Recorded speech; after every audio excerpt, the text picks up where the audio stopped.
সাভারে বকেয়া বেতন পরিশোধের দাবিতে কারখানার সামনে অবস্থান ও বিক্ষোভ মিছিল করেছে কারখানার সাবেক শ্রমিকদের একাংশ।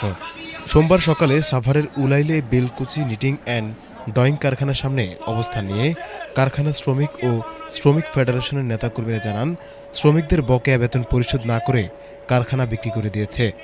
বেতন চাইলে মিথ্যা মামলা দিয়ে হয়রানি করা সহ নানা অভিযোগ করে তারা জানান, অবিলম্বে বেতন ভাতা পরিশোধ করা না হলে কঠোর কর্মসূচি ঘোষণা করা হবে। যখন শ্রমিকরা বেঁচে থাকার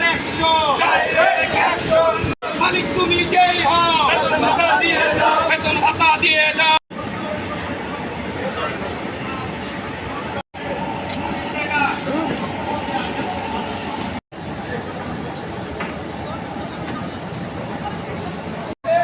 ওইখানে গিয়ে আমরা তার সিদ্ধান্ত মালিক তুমি যেই হও, বেতন ভাতা দিয়ে দাও।